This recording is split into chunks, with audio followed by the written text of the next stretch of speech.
Taste the Daily. Nilgiri மாவட்டம் கூடலூர் அருகே பழங்குடியினர்களுக்கு ஆமை வேகத்தில் வீடுகள் அமைக்கும் பணி நடைபெற்று வருவதால் அவர்கள் கடும் அவதியடைந்து வருகின்றனர். தொடர் மழை காரணமாக வடவயல் பகுதியில் பிளாஸ்டிக் மற்றும் தகரம் மூலம் குடிசை அமைத்து வாழ்ந்து வரும் பழங்குடியினர் கடும் சிரமத்தை சந்தித்துள்ளனர். இதனால் அங்கு வசித்து வந்த பழங்குடியினர்கள் அருகில் உள்ள புத்தூர்வயல் அரசு பள்ளியில் தற்காலிக முகாமில் தங்க வைக்கப்பட்டுள்ளனர்.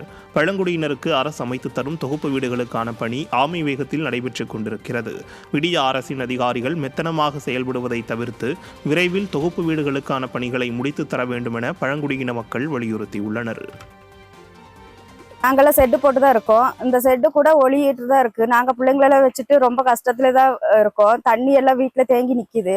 செட்டு போட்ட இடத்துல எல்லாம் கொஞ்சம் இந்த பின்ன சார்மாருங்கெல்லாம் வந்து பார்த்துட்டு பகுதி பேரெல்லாம் நேத்து நைட் எல்லாம் கூட்டிட்டு போயிருக்காங்க. மழைனால காத்து ரொம்ப அடிக்குது.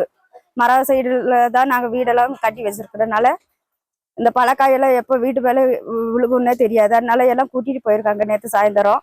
இப்போ நாங்கள் கொஞ்ச நேரத்தில் நாங்கெல்லாம் கிளம்பிடுவோம். கவர்மெண்ட்டுக்கு கொஞ்சம் சீக்கிரமா பார்த்து வீடு கட்டி கொடுத்தா கொஞ்சம் நல்லா இருக்கும்.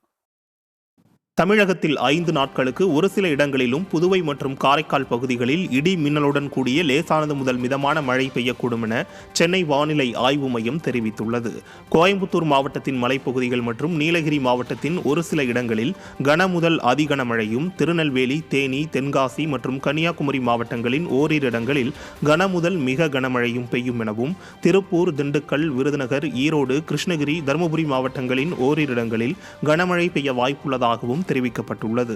சென்னை மற்றும் சுற்று வட்டாரங்களில் 3 நாட்களுக்கு வானம் ஓரளவு மேகமூட்டத்துடன் காணப்படும் என்றும், ஒரு சில பகுதிகளில் இடி மின்னலுடன் கூடிய லேசானது முதல் மிதமான மழை பெய்ய வாய்ப்புள்ளதாக தெரிவித்துள்ள சென்னை வானிலை ஆய்வு மையம், மத்திய மேற்கு மற்றும் அதனை ஒட்டிய வடக்கு வங்கக்கடல் பகுதிகளில் நாளை காற்றழுத்த தாழ்வு பகுதி உருவாகக்கூடும் என தெரிவித்துள்ளது.